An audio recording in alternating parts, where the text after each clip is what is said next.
Did you buy a Tesla because you care about transitioning the world to sustainable energy? Because you hate big oil? Because you wanted one of the safest cars in its class for you and your family? And because you have fewer than $50,000 to spend on a brand new car? But now you're worried that politically conservative people will make fun of you for driving a stupid liberal Green New Deal mobile, and that they might coal roll you or key your car, and you're also now worried that politically liberal people will yell at you for driving a conservative government dismantling machine and throw rocks at you, and also key your car? So that's why today we're going to get rid of all of that unwanted attention by transforming your brand new Tesla into a Prius. This way, would-be vandals will immediately stop once they realize that the car they were about to key isn't actually a Tesla. To do all this, I went ahead and ordered a few things. First was a PPF kit so I could protect all of the areas that pesky vandals might try to key. I used this super inexpensive set off Amazon that I'll link below alongside all of the other things that you'd need to complete this disguise yourself. I've never done PPF before, but I applied the film by myself in a couple of days, and honestly, I didn't do an amazing job. There are a lot of visual imperfections, but who cares? It's just a Prius after all. Next, I got all of the lettering and badging that I would need to make this convincing.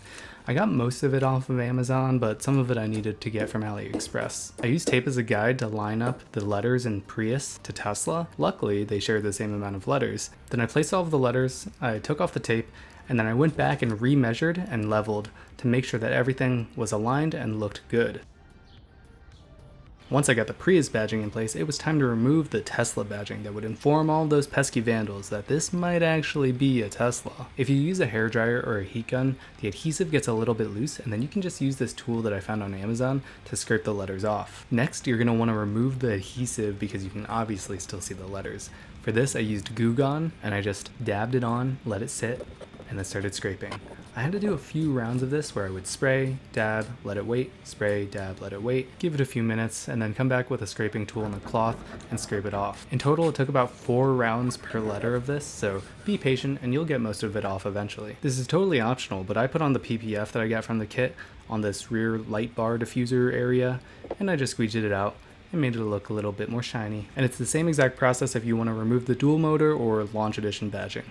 I used the Toyota badge on the left side, and then I ended up using about a 1-inch margin on the bottom and left for the Toyota badge. And then I did the same thing with a hybrid badge on the right side. The small badge on the back is actually a little bit difficult because I needed to make a mound to fit the curvature of the Tesla back trunk area. I used the 3M adhesive auto tape for both the back badge as well as the front badge. The front badge I had to do manually, and it just took me forever to peel the little back peelings off, but I did that, and then I measured everything, put a square out of masking tape and lined it up, and then measured another 10 times or so. After applying pressure for about 2 minutes, just trying to make sure this really sticks, I was pretty much done. So I just cleaned up my space and admired my work.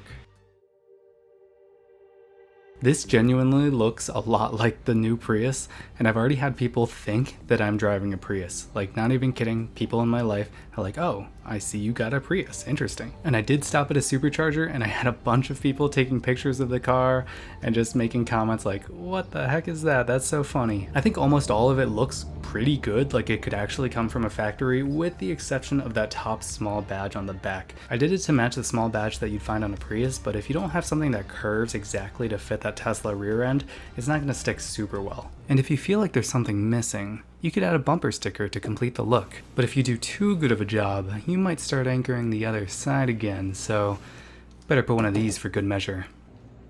And that's how you do it. That's how you do everything you need to protect your brand new Tesla and make sure nobody keys your car. Or I guess I could have just bought the Equinox a week earlier.